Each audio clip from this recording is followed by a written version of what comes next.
Hari ini ada Sherigan dan Dokter Yuliana. Kita sebuah kesempatan baik banget. Terima kasih ya dok, udah mau isi Iya, acara. sama-sama. Selamat malam juga. Terima kasih kembali. Terima kasih banget. Jadi teman-teman hari ini Home Talk suasananya agak beda. Karena saya lagi roadshow, jadi saya harus panggil co-host spesial saya. Lihat. Nah teman-teman, jadi saya mau kasih lihat bahwa Home Talk juga, Home Talk tuh bisa, teman-teman bisa lihat Home Talk ini dari mana aja. Dari success story orang, kisah perjalanan, baik juga dari kesembuhan ya. Karena seorang dokter senior, apalagi kayak dokter Yuliana, Bang, seorang dokter nggak mungkin sembarangan tuh teman-teman. Nah hari ini juga kalian bisa belajar ternyata ya. Saya yakin pasti ada ilmunya lah. Gitu ya teman-teman. Dan ini satu Indonesia lagi menyaksikan, karena kan yang hadir di Zoom ini, dan ini ada Facebook Live juga. Jadi teman-teman biar bisa lihat bahwa produk ini juga bisa bicara dari mana aja loh teman-teman. Baik dari berbagai macam background, karena saya yakin teman-teman di luar sana selalu ada yang bilang, bener bisa nggak sih? Pada endingnya siapa yang udah membuktikan, yang udah merasakan baru bisa ngomong. Betul ya? Bagaimanapun apapun teori yang kita bilang, paten, uji klinis apapun yang kita ngomong, kalau nggak dirasakan oleh sendiri ya nggak kuat. Nah hari ini ada yang langsung Dokter Yuliana, ada Sherigan dari bawa acara ini. Saya opening buat apa teman-teman, mau kasih tahu bahwa Home Talk tuh nggak selalu success story. Bisa juga dari pengalaman sendiri. Dan mudah-mudahan buat Dokter Yuliana yang hari ini berbagi, siapa tahu ada orang di luar sana yang dengar, yang merasakan sendiri, yang bisa ada harapan lagi. Betul ya dok ya? Benar, amin. Karena teman-teman harus tahu, biasanya ada orang yang sakit atau menderita, biasanya dia putus harapan loh. Biasanya. Dia udah berobat sana-sini, dia udah putus harapan. Nah mudah-mudahan apa yang kita lakukan hari ini bisa jadi harapan baru buat orang. Gitu ya teman-teman ya. Jadi sebelum saya lempar ke host kita, Gansyeri, dia dari buat kalian yang lagi acara nonton hari ini, kalau kalian bisa rekam atau apa, siapa tahu dari tangan kalian, dari info kalian, ada orang yang lagi putus harapan, bisa kembali ada harapan lagi. Dan saya yakin tujuan bisnis kita nggak selalu duit aja. Siapa tahu kita bisa bantu 1-2 kasus yang benar-benar bagi mereka nggak mungkin jadi mungkin. Gitu ya teman-teman ya. Saya akan balikin ke co-host. Sekali lagi saya mau terima kasih buat Dokter Yuliana udah berbagi hari ini. Saya yakin cerita dokter hari ini akan kemana-mana untuk menolong semua orang. Terima kasih ya dok. Saya akan balikin ke Gansyeri. Terima kasih juga. Jadi hari ini kita akan dengerin Dokter Yuliana cerita, dan kita belum mengajukan pertanyaan-pertanyaan dahulu karena itu betul-betul butuh step by step bersambung ceritanya, akan lebih detail. Jadi kita mohon lebih fokus dengernya, nanti baru setelah itu baru kita bertanya lagi lebih jauh pertanyaan-pertanyaan lain. Ya dok, boleh mulai dengan perkenalan dan awal gejala itu. Kasih dok. Sebelumnya ini kedengaran nggak suara saya nih? Ya, dengar cukup jelas. Cukup jelas ya. Ya. Sebelumnya saya sudah dikenalkan nama saya rasa nggak usah diulang lagi. Tapi kalau umur saya mungkin belum banyak yang tahu. Saya tahun ini sudah 65, bahkan lebih. Umur saya sudah 65 tahun. Terima kasih. Yang sudah jelas ya suaranya ya. Nah, sebelum saya mulai sharing dengan pengalaman pribadi, ini pengalaman pribadi saya ya. Saya ingin tekankan satu hal. Apa? Bahwa kita untuk hidup sehat, kita tidak bisa mengabaikan pola hidup dan pola makan yang baik. Itu yang teman-teman harus ingat ya. Bahwa kita jangan sampai istilahnya, pokoknya aku begini, itu kan untuk nanti kalau orang yang udah tua, baru kalau aku masih muda, semaunya makan, semaunya hidup, itu yang akan dirasakan setelah umur mulai 30-40 tahun mulai muncul penyakit-penyakit yang ada. Karena itu saya cuma tekankan jangan sampai teman-teman salah pengertian bahwa untuk mendapatkan hidup yang sehat, kita mulai dari muda. Sudah harus istilahnya pola makan dan pola hidup kita itu harus dijaga. Nah, ini yang tidak saya lakukan. Saya tidak lakukan ini karena saya itu praktek dari muda. Saya praktek dari lebih kurang jam siang ya, dari lebih kurang jam 1, pulang sampai rumah udah jam 12 malam, jam 1 malam. Akhirnya yang saya lakukan itu Senin sampai Sabtu. Akhirnya apa yang saya lakukan?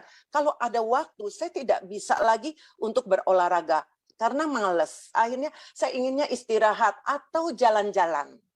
Jadi nggak ada waktu untuk olahraga dan sebagainya. Itu padahal itu salah satu faktor yang penting juga untuk membuat tubuh kita sehat.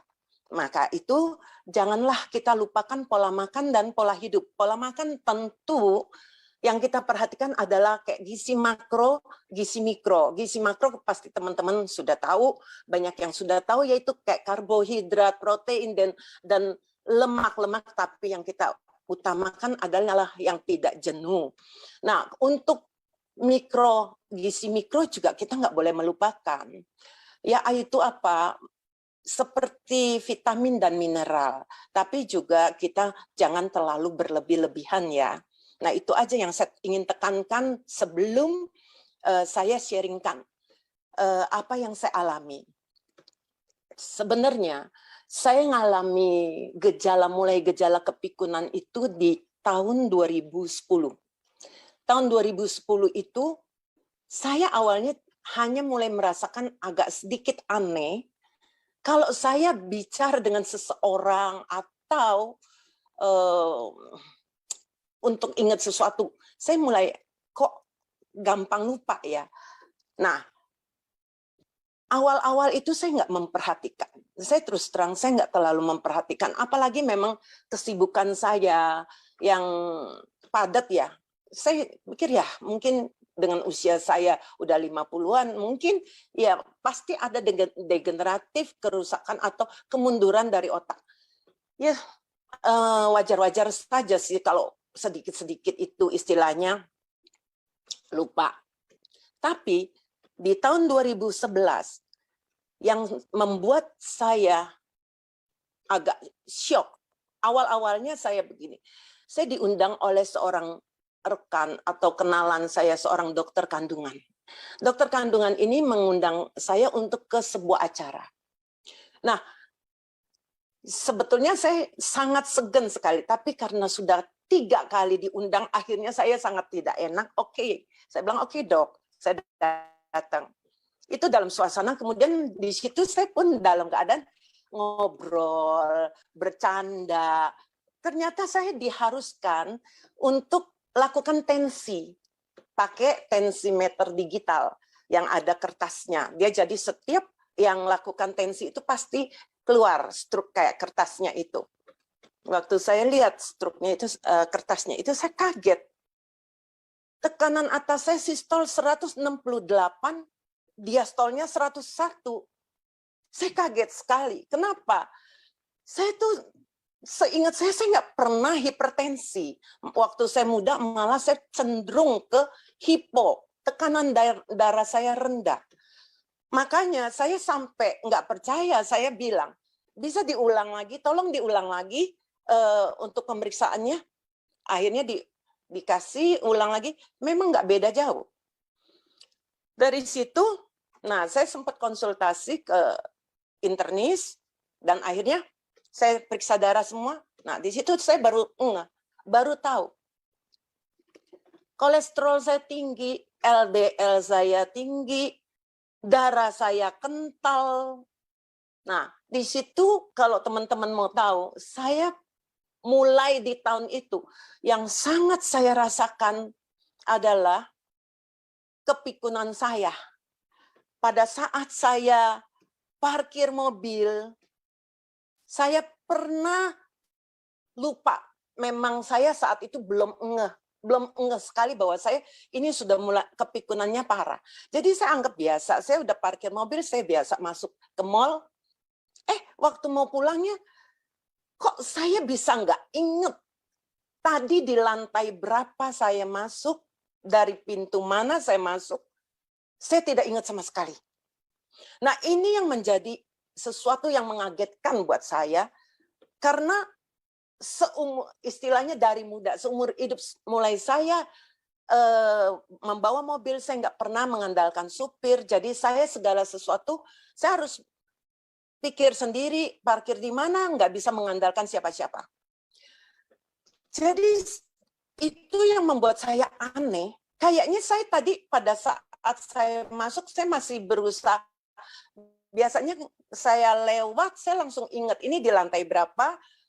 Apalagi kalau lantai itu saya pernah sekali atau 2 kali, beberapa kali lebih-lebih. Pasti saya ingat. Nah, ini saya sama sekali nggak ingat. Padahal mall yang bukan baru, mall yang udah sering saya datangi, cuma memang waktu parkir kan nggak selalu di situ, nggak selalu di lantai itu.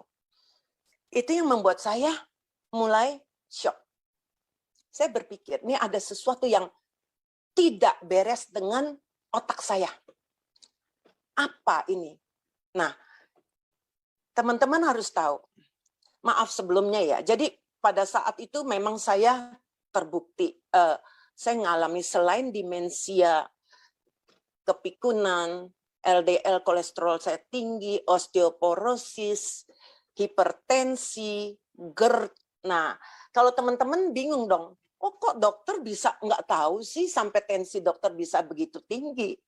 Nah, ada ceritanya lagi, yaitu saya itu sudah beberapa tahun tidak pernah mengukur tensi.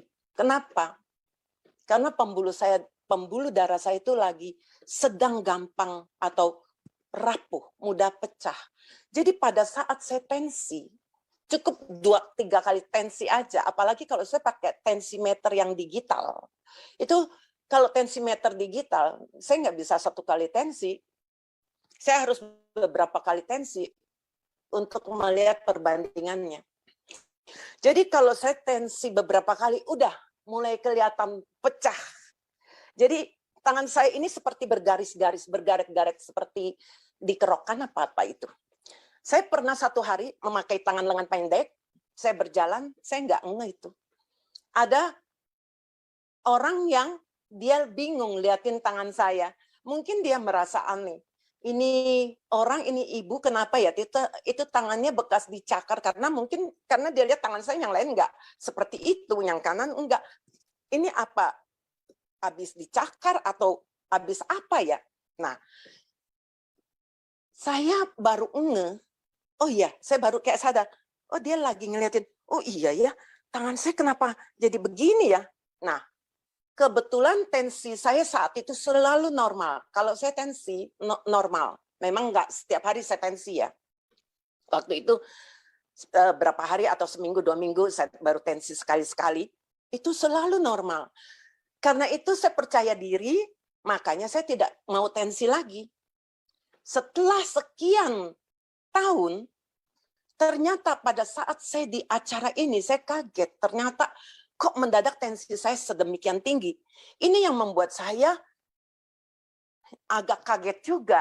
Nah, dengan pemeriksaan ini semua, ternyata pembuluh darah saya begitu gampang mudah rapuh, tensi saya tinggi, kolesterol tinggi, LDL tinggi, kemudian saya sering vertigo. Nah, salah satu yang sering muncul belakangan itu saat-saat parah itu, saya sering vertigo, terutama di tempat praktek.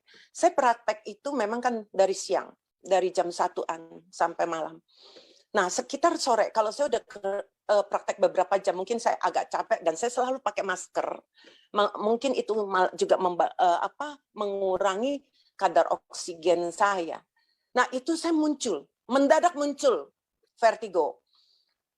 Kalau saya telat minum obat vertigo, saya udah telat sebentar aja, saya telat. Maka di dompet saya selalu harus ada yang namanya obat untuk vertigo. Kalau saya telat, saya udah nggak bisa praktek lagi, karena pasien itu saya harus batalin semua. Muter semua. Nah, inilah yang istilahnya Sebetulnya waktu itu saya nggak ngerti ya, saya nggak ngeh bahwa vertigo itu juga salah satu tanda. Itu mengarah gejala ke stroke saya. Karena apa? Ternyata vertigo itu terjadi, untuk saya ya, vertigo itu terjadi karena memang penyebab vertigo itu banyak. Tapi untuk saya, vertigo itu terjadi karena aliran darah ke otak saya itu yang sangat tidak bagus. Karena buktinya sekarang, saya boleh dikata hampir tidak pernah vertigo. Nah, ini yang membuat saya waktu itu sempat jujur ada kekhawatiran, shock, stres. Kenapa? Pada saat saya menyadari bahwa saya itu mengalami demensia, di mana saya untuk bicara dengan seseorang, saya sebagian besar saya nggak bisa ingat apa sih sebenarnya yang dia bicarakan, saya nggak nangkep. Untuk istilahnya menghafal satu ayat di Alkitab saya pun sudah sangat sulit. Untuk menyebut nama pasien yang baru saya baca di kartu status yang suster saya sudah siapkan, hanya beda 1-2 menit, saya lupa namanya. Itu pun bukan pasien baru, pasien lama. Padahal dulu pasien ini misalnya saya di luaran mendadak ketemu, saya bisa menyebut nama dia. Lah, ini baru 1-2 menit saya lihat di kartu status saya, dan 1-2 menit kemudian saya mau memanggil nama dia, saya nggak ingat. Pada saat seperti itu, saya bicara dengan anak saya yang dokter. Saya tanya, ini kayaknya saya demensia.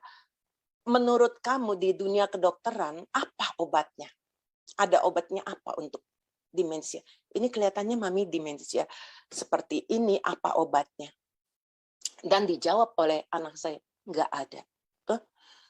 Saya kaget betul-betul, tidak ada. Memang sampai hari ini, obat untuk menyembuhkan ya, teman-teman, saya ingin katakan, untuk menyembuhkan, bukan mencegah. Kalau mencegah, katanya ada memang untuk demensia. Kalau teman-teman mengerti yang namanya menyembuhkan dan mencegah tentu berbeda. Misalnya orang ini punya tingkat kerusakan selnya misalnya sudah 80%. Kalau dia mengalami kesembuhan, itu misalnya menjadi tinggal 20%.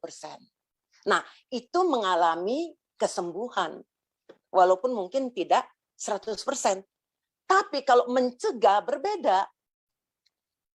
Kerusakan tingkat misalnya 50%, di tingkat 50%. Hanya diusahakan supaya jangan lebih, naik jadi 60, ke 70, atau ke 80%. Tapi untuk menjadi ke 10, 20, nonsen. Nah, itu dia bedanya. Pada saat saya dengar anak saya bilang tidak ada obatnya, saat itu saya jujur, saya shock. Kenapa? Karena saya berpikir, ini logika saya. Kalau tidak ada obatnya, kalau hanya mencegah, belum tentu itu bisa. Belum tentu. Berarti kemungkinan saya pun akan semakin parah. Kalau semakin parah, apa yang akan terjadi? Saya sudah membayangkan untuk nama pasien yang baru saya lihat. Hanya beda 1-2 menit. Saya tidak bisa lagi menyebut. Apalagi semakin parah. Saya yakin kemungkinan besar nanti suatu saat saya nggak akan ingat siapapun, termasuk keluarga saya, anak saya. Itu yang jujur saya takut banget dan membuat saya stres. Nah, di sini saya ya nggak ada ya, karena seperti itu saya tidak tahu yang namanya suplemen waktu itu, saya tidak tahu, saya tidak kenal, saya tidak. Karena kalau memang mau ini jujur banyak dokter yang tidak tahu dan tidak pernah dengar. Nah, kalau saya boleh kasih lihat ini ya, kelihatan ya. Ya bukunya ya. Oke. Nah, kelihatan Iya, Sisyari. kelihatan, Dok. Oke. Iya, saya juga ada. Judulnya oke. Nah, udah beli Sisyari. What your doctor doesn't know about nutritional medicine may be killing you.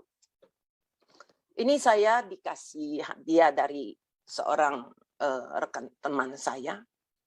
Waktu itu saya juga sempat merasa agak aneh ya, ini buku ya, judulnya ya. Seorang dokter, penulisnya seorang dokter. Nah, dokter ini sebenarnya, ini sikap dokter ini itulah rata-rata para dokter. Tidak pernah percaya yang namanya nutritional supplementation. Nah, di sini mungkin saya ingin tekankan sedikit ya. Bahwa buat saya memang SOP UTSU itu mungkin izinnya itu di BPOM itu bukan sebagai suplemen, tapi sebagai makanan, ya. Tapi pengertian saya bahwa yang namanya suplemen itu adalah tambahan di luar makanan kita yang sehari-hari.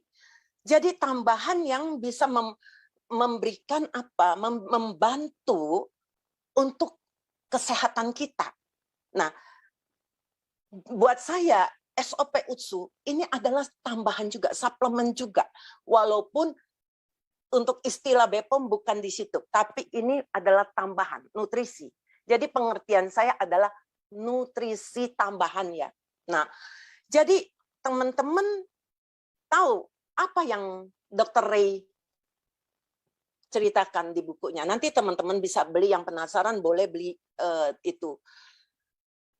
Di sini Dr. Ray ini dia bercerita bahwa dia itu seorang dokter yang sangat tidak percaya dengan yang namanya nutritional supplementation. Itu setiap pasien yang datang yang selalu minta advice dia mengenai kalau mau minum seperti ini, dok, saya boleh nggak minum nih, misalnya vitamin atau mineral. Dia selalu berkata, itu lu cuma buang-buang uang, percuma. Lu cuma membuat urin lu lebih mahal saja. Nah, kenapa Dr. Ray berkata, memang untuk dokter istilahnya graduating physician itu hanya mungkin tidak lebih dari 6% yang pernah istilahnya dapat formal training in nutrition, itu tidak lebih dari 6%. Jadi sebagian besar itu tidak mengerti. Tidak mengerti. Ini kata Dr. Ray ya, bukan kata saya ya, sorry ya. Baca di bukunya Dr. Ray. Nah, makanya Dr. Ray akui bahwa dia sendiri juga tidak pernah mengenal atau tidak pernah mengerti mengenai nutritional supplementation ini. Maka dia selalu berkata, tidak ada gunanya. Selalu berkata, tidak ada gunanya. Nah, Dr. Ray sendiri, kalau tidak mengalami secara pribadi, dia tidak akan mungkin bisa percaya. Ini terjadi dengan istrinya. Istrinya itu mengalami penyakit namanya fibromyalgia. Fibromyalgia ini adalah memang penyakit yang istilahnya seumur hidup. Dr. Ray bukan nggak tahu, dan dia harus membawa istrinya berobat ke spesialis untuk menangani fibromyalgianya. Otomatis dikasih obat, terus makan terus. Tapi semakin lama, semakin keadaan istrinya bukannya membaik. Bahkan timbul lagi penyakit lain. Bahkan istrinya pernah sampai mengalami namanya radang paru atau pneumonia akut yang parah. Setelah itu juga dia mengalami yang namanya alergi, ya, asma. Semua penyakit yang makin timbul pasti akan diberi lagi obat, tambahan obat. Apa yang terjadi? Dr. Ray melihat dengan matanya sendiri. Ternyata semakin hari istrinya semakin parah, bahkan sampai tidak bisa bangun dari ranjang, hanya mampu bangun 2 jam. Itu dalam keadaan siapa? Istrinya ini masih muda, bukan sudah nenek-nenek yang sudah 70 tahun. Anaknya pun masih kecil-kecil. Ini yang membuat Dr. Ray merasa, jujurnya, merasa putus asa. Padahal istrinya menikah dengan Dr. Ray, mengharapkan kesehatan dia semakin membaik karena punya suami dokter. Ternyata Dr. Ray tidak bisa mengatasi problem kesehatan istrinya. Karena itu, Dr. Ray sempat putus asa. Tidak tahu lagi apa yang harus dia lakukan buat istrinya. Dia sudah kemana-mana juga. Konsul ke beberapa dokter. Sampai suatu hari, datanglah seorang teman keluarganya yang bercerita kepada istrinya bahwa suaminya juga mengalami yang namanya pneumonia. Nah, penyakit yang sama yang diderita oleh istri Dr. Ray. Karena itu teman dari keluarganya ini tanya, mau nggak kamu coba deh, mau nggak kamu coba dengan ini nutrisi. Ternyata istrinya tahu banget kelakuan suaminya ini yang selalu mengatakan tidak ada guna. Kalian itu cuma istilahnya cuma dibohong-bohongin aja. Saya mengerti sekali loh. Belum lama, kira-kira mungkin bulan kemarin ya, berapa minggu yang lalu. Saya itu mendengar dari video loh. Seorang dokter, dan dokter itu sering muncul di video, dan dia berkata apa? Tidak ada gunanya. Istilahnya, tidak ada gunanya kalau kalian tuh makan makanan begini tuh suplemen tidak ada gunanya. Jadi saya mengerti ya, kenapa? Seperti Dr. Ray katakan, dia tidak pernah memberikan sedikit pun waktu untuk mengevaluasi hasil studi secara ilmiah loh. Semua istilahnya nilai suplementasi bagi kesehatan. Jadi mereka menganggap pokoknya begitu baca ini Allah sudah menjudge negatif. Sayangnya itu. Nah, untungnya saya tidak sampai separah itu. Kalau saya sampai separah itu, rasanya saya mungkin sudah semakin parah. Ya, keadaan saya sudah semakin parah. Jadi pada saat saya tahu keadaan saya seperti ini, awalnya saya terpaksa harus minum obat. Terpaksa. Tapi pemikiran saya, logika saya berpikir, coba bayangkan, yang rutin aja, darah kental, hipertensi, obat-obat hipertensi, semua itu harus saya minum. Tidak bisa main dilepas gitu. Bahkan kayak obat hipertensi, banyak yang karena tidak bisa merubah pola makan, pola hidup, yang tadinya misalnya dia minum kandesertan sileksetil yang minim dosis paling kecilnya 8, nanti mungkin nggak tahu setahun atau berapa naik menjadi 2 kali lipat. Nah, ini yang bisa terjadi kalau dia tidak bisa merubah pola makan dan pola hidup. Saya ini termasuk orang yang bukan mempunyai bisa merubah pola makan dan pola hidup saya dengan baik. Saya terus terang, tidak.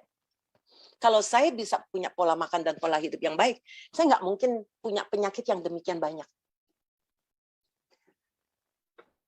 Jadi, cuma waktu itu saya berpikir, kalau saya minum obat demikian banyak selama bertahun-tahun, bagaimana risiko dengan ginjal dan liver saya?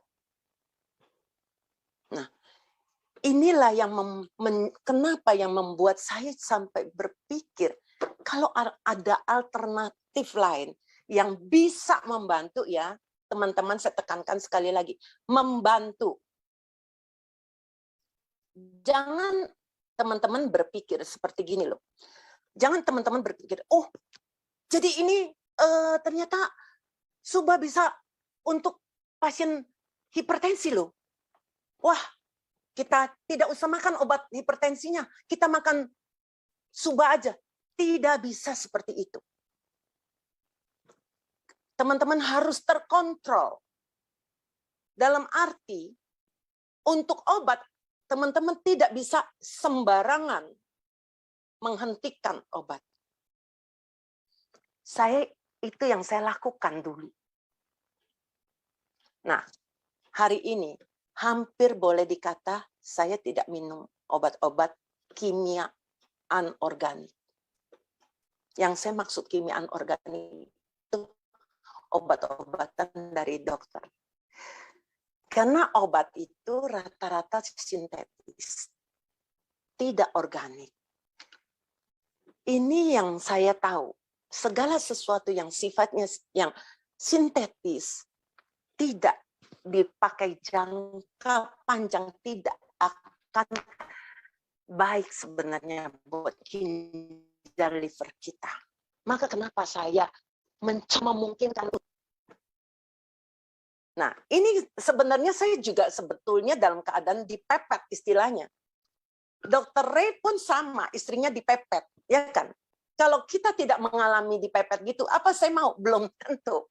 Sorry, mungkin orang menawarkan juga saya langsung gini, alah sudah, sorry saya nggak percaya deh, nggak percaya dengan Anda, ya.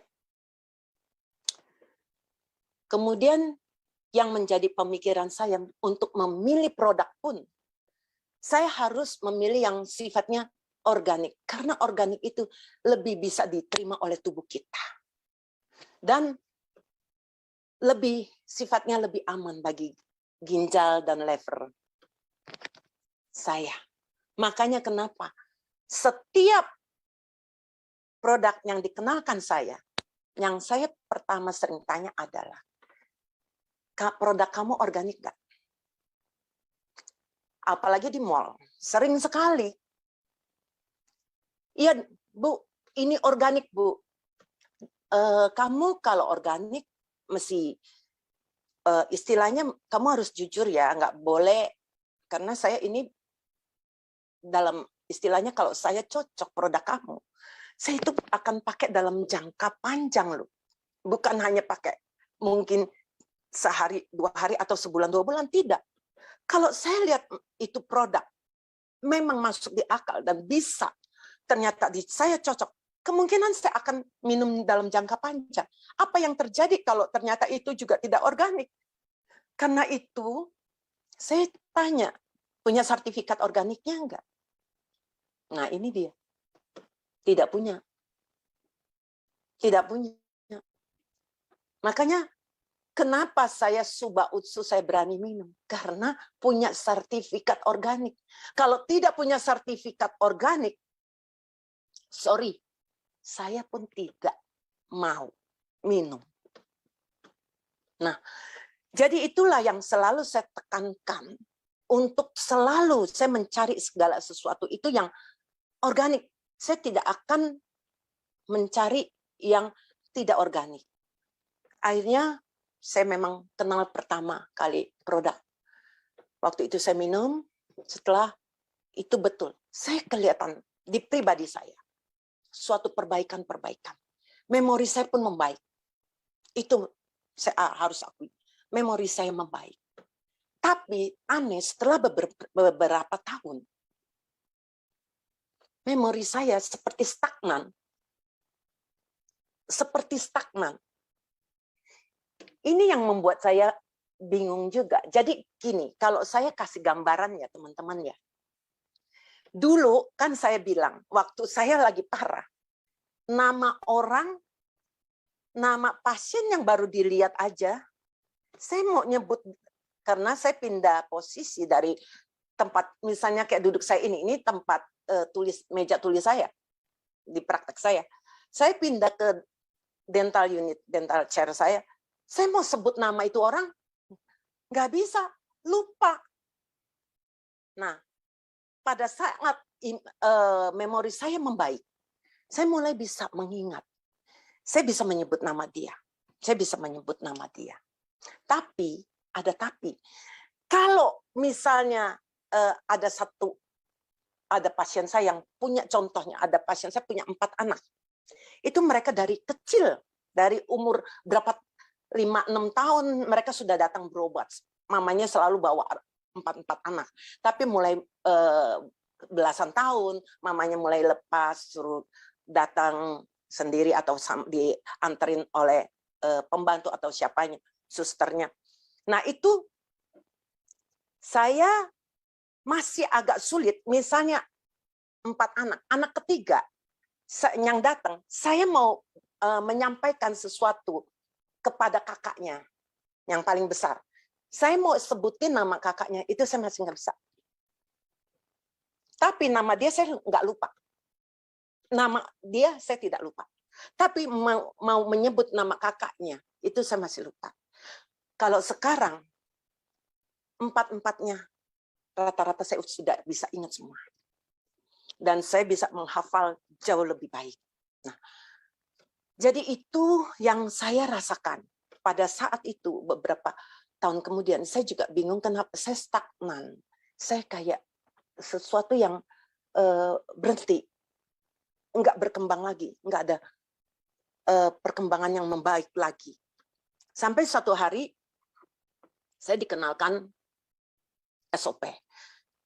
Padahal SOP itu, SOP 100 ya waktu itu, 2019. SOP 100 waktu itu dikenalkan. Saya tidak mau. Karena saya pikir saya nggak perlu lagi. Jadi yang mencoba datang ke rumah saya berkali-kali, sampai berapa bulan, dia coba datang. Ini kebetulan. Kebetulan sekali saya ini, ya itu kenalan lah ya, teman dari saudara saya. Berkali-kali menawarkan untuk datang bertemu, terus terang saya tidak mau. Memang juga saya sibuk dengan praktek saya. Apalagi saya tidak tertarik dengan produknya. Nah, jadi saya maaf, saya bilang saya tidak ada waktu untuk bertemu. Saya sibuk, saya memang sibuk juga. Sampai akhirnya karena sesuatu peristiwa, akhirnya saya terpaksa menerima, terpaksa ya, sorry, saya tekankan kata terpaksa, menerima seseorang yang memperkenalkan. Dan pada saat itu saya merasa, oh seperti ini, karena dikasih coba. Dan saya saat itu, setelah orang tersebut pulang, saya berikan kepada saudara saya. Saya bilang, ini ada produk baru ya. Kelihatannya saya tertariknya kenapa? Katanya ini punya regenerasi sel. Nah, mengenai regenerasi sel, saya terus terang belum pernah mendengar produk yang punya kemampuan regenerasi sel dan ini dalam bentuk paten fungsi. Saya belum pernah dengar. Makanya kenapa jadi akhirnya saya tertarik. Tapi saya jujur bilang ke saudara saya tidak mau member. Saya tidak tertarik, apalagi jalanin bisnisnya. Saya bilang, saya sibuk dengan praktek saya. Jadi saya bilang saudara saya, mendingan kalau kamu mau, silakan kamu yang member. Saya tidak mau member. Nah, saya cuma mau sebagai user. Ternyata setelah saya coba beberapa bulan, saya mulai memperhatikan kemampuan daya ingat saya semakin membaik. Ini yang membuat saya tertarik dengan produk ini, dengan SOP. Dan karena itu saya mau mempelajarinya. Saya ingin mempelajari lebih dalam. Ini produk sebenarnya karena saya belum pernah dengar tentang kemampuan regenerasi sel. Karena gini loh, kalau kita tahu yang namanya regenerasi sel, semua juga pasti bisa terjadi. Bisa terjadi dengan kita makan apa, nutrisi, kayak protein, itu membangun sel. Dan perlu juga tentu multivitamin, multimineral, dan sebagainya. Nutrisi yang lengkap, yang baik, itu pasti juga membangun. Tapi teman-teman harus ingat satu hal. Saya ambil contoh ya, ini mengenai penelitian yang dilakukan di Washington University. Mereka sedang lakukan penelitian terhadap atau NK cell. Kenapa? Karena NK cell ini ternyata punya keistimewaan.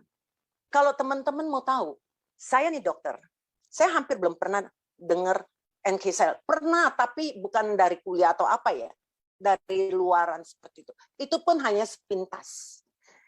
Ternyata bukan saya saja, banyak sekali dokter-dokter yang juga mungkin hanya mendengar nama NK cell. Mungkin sekarang ini semakin, istilahnya semakin populer.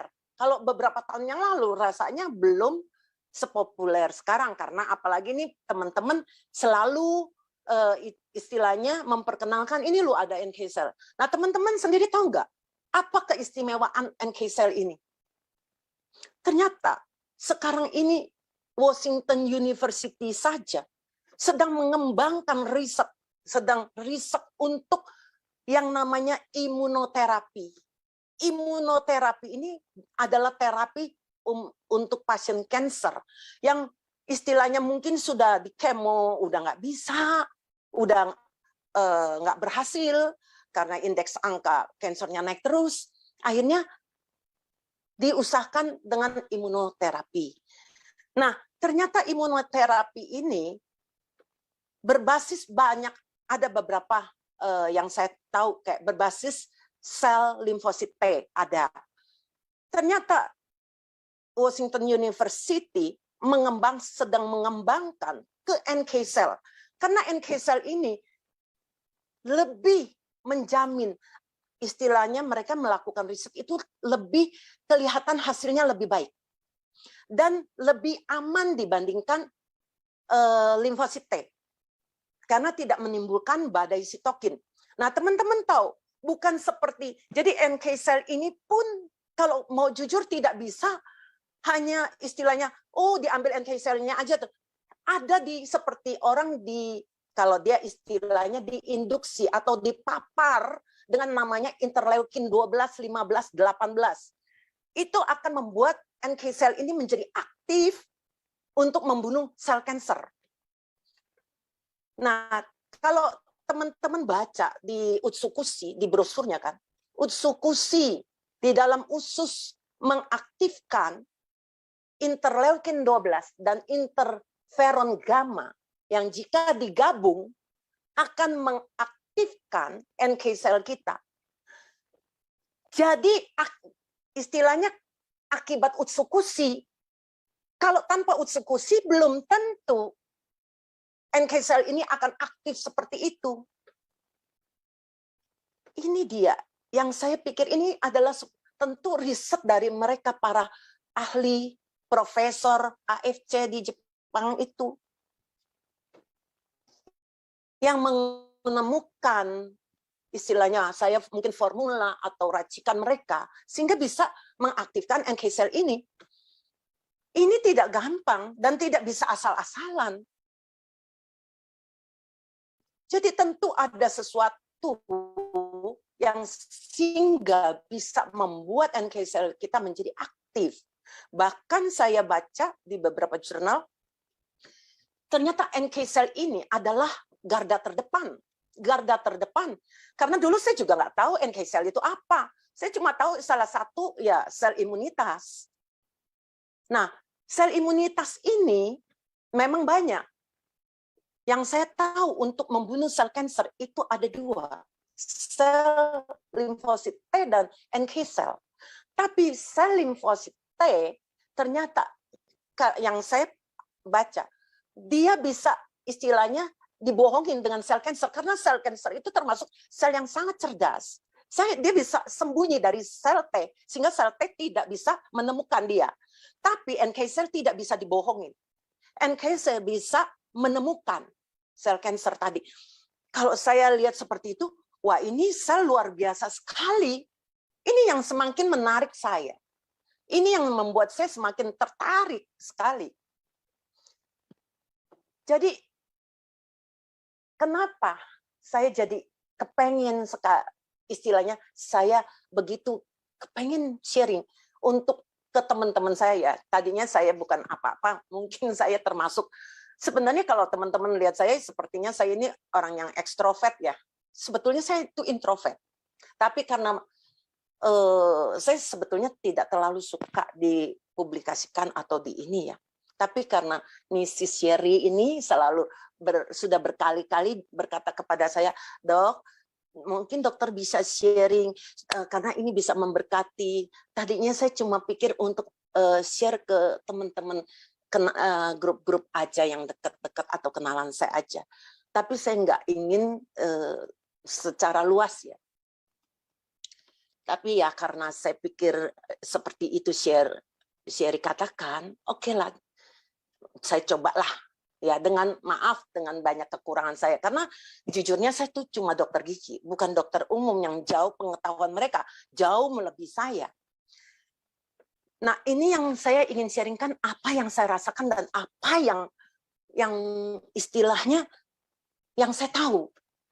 Nah jadi itulah yang membuat saya itu tertarik. Ternyata tidak banyak dokter yang sudah tahu tentang NK cell. Saya pun baru tahu belakangan. Washington University pun mempublikasikan itu tahun kemarin, 2021. Jadi waktu saya baca itu, saya semakin hebat. Kita berharap mungkin NK cell ini nanti akan menjadi imunoterapi yang akan bisa membantu banyak pasien kanker yang sudah lanjut ya, yang sudah sulit sembuh ya. Kita berharap seperti itu.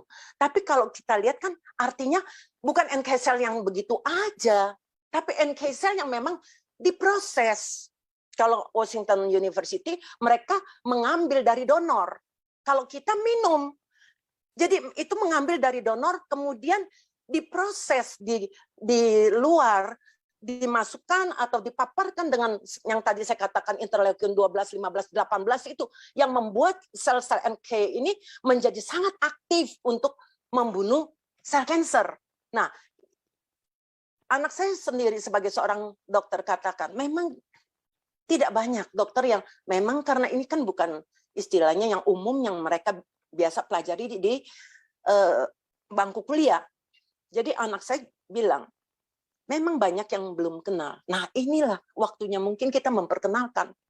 Sebab dengan seperti ini, ya tentu mungkin ada kekurangan-kekurangan lainnya. Saya belum tahu nih ya, nanti riset yang akan datang. Tapi saya lihat mereka sudah mengarah ke sana. Tahun kemarin 2021. Sedang kita AFC sudah produksi UTSU ini dari berapa tahun yang lalu loh. Artinya AFC ini perusahaan yang luar biasa loh. Inovatif banget. Mereka punya pengetahuan yang bagus gitu loh, yang luar biasa juga. Nah, seharusnya kita di sini kita belajar. Kalau kita sampai kena kanker pun itu kalau teman-teman baca, biasanya kalau tanda itu sudah terjadi untuk ternyata kanker, umumnya itu sudah lanjut. Maksudnya kanker ini umumnya sudah lanjut. Nah, kalau kanker itu sudah lanjut, apakah pasti bisa ditolong atau diobati sembuh? Kemungkinan besar juga belum tentu. Kemungkinan besar tidak. Nah, kenapa saya bilang? Kalau teman-teman ini tahu NK cell ini, bagaimana dia itu garda terdepan, lebih pinter. Dia tidak perlu menunggu waktu. Nah, mungkin saya analogikan begini ya. Kalau rumah kita istilahnya didatangin penjahat, kalau keamanan kita, rumah kita, maksudnya mungkin security kita sudah siap di depan rumah, sudah siap. Penjahat datang, dilawan oleh security kita. Kalau security kita cukup kuat, penjahat itu nggak akan mampu masuk, ya kan? Jadi mereka nggak bisa merusak rumah kita. Nah, beda kalau kita tidak punya security yang kuat di depan. Keburu masuk, penjahat itu sudah mengobrak-abrik, istilah saya mungkin mengobrak-abrik dalam rumah kita. Baru kemudian datanglah polisi. Tapi kehancuran itu yang sudah terjadi di dalam rumah kita tidak bisa diperbaiki lagi. Maksudnya nggak bisa dicegah karena memang sudah hancur. Nah, ini yang saya kalau pikir, maaf ya, ini pemikiran saya sama dengan kayak NK-Cell. Dia itu garda terdepan. Kalau dia cukup kuat, begitu. Dan dia non-spesifik lagi. Artinya dalam arti begini, virus siapa aja, lu datang sini, gua hajar. Istilahnya seperti itu. Pokoknya virus, bakteri, siapapun istilahnya, musuh, datang dihajar. Tapi kalau NK cell kita lemah, ya nggak bisa. Nah, tapi juga jangan teman-teman lupakan satu hal. Yang namanya seperti virus, itu virus load-nya itu juga hati-hati. Kalau yang datang itu karena kita sudah lengah, ya istilahnya, kita nih udah lengah dalam arti gini, sudah virus COVID sudah nggak ada, udah hampir nggak ada, jadi kita bebas, mari kita buka masker, kita ngobrol segala macam. Nah ini yang teman-teman harus hati-hati sekali, karena virus load itu pun sangat penting yang teman-teman harus perhatikan. Karena kalau yang masuk virus itu misalnya 10 juta misalnya, tentaranya misalnya. Terus teman-teman punya tentara cuma 10.000, ya mana mampu untuk melawan, udah pasti dia akan masuk. Tapi kalau teman-teman punya tentara dan kemampuan dia itu kuat, maka dia bisa misalnya membunuh, datang 10.000, dia punya kemampuan bisa membunuh 10.000. Virus itu tidak akan merusak organ tubuh kita, karena dia nggak ada kesempatan untuk masuk ke jaringan tubuh kita.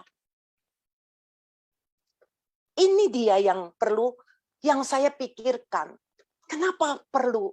Tapi teman-teman maaf, banyak saya lihat ya, kalau sakit aja baru minum utsu. Teman-teman harus tahu, yang namanya proses itu nggak begitu istilahnya untuk mengaktifkan NK cell itu bukan begitu gampang. Sekarang minum langsung, tidak, dia perlu proses. Nah, kenapa saya bilang kalau teman-teman memang bisa, mungkin satu saset atau enggak setiap hari atau ini secara sering kontinu, itu sangat membantu.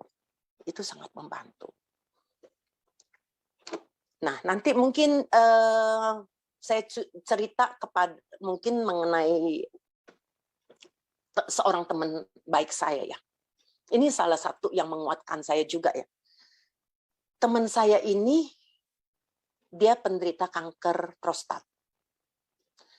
Kanker prostat yang pernah dioperasi, kalau saya tidak salah itu tahun 2016. Di Singapura, bukan di sini. Di Singapura.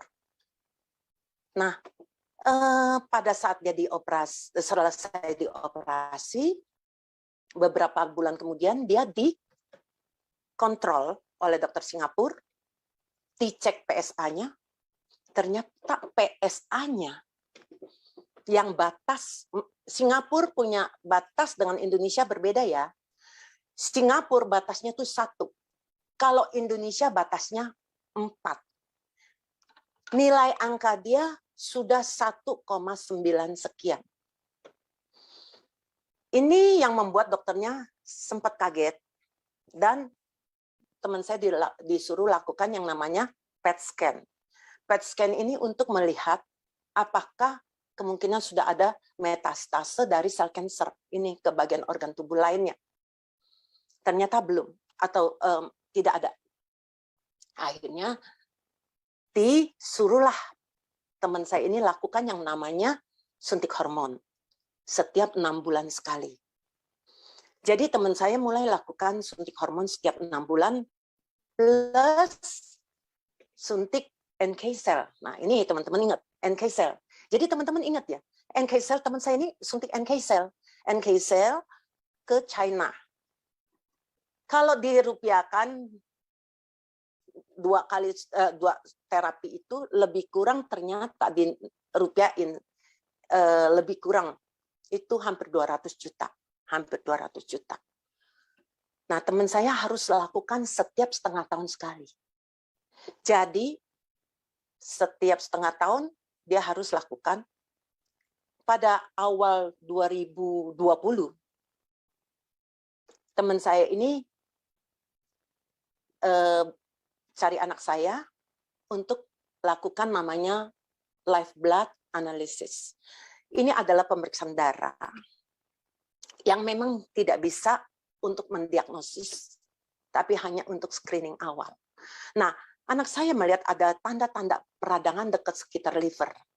Akhirnya anak saya bertanya, Om, ini kenapa? Ini kenapa ada tanda peradangan? Nah, teman saya baru bercerita bahwa dia baru berapa bulan ini, mungkin kalau nggak salah 2 bulan atau berapa itu, operasi yang namanya empedu.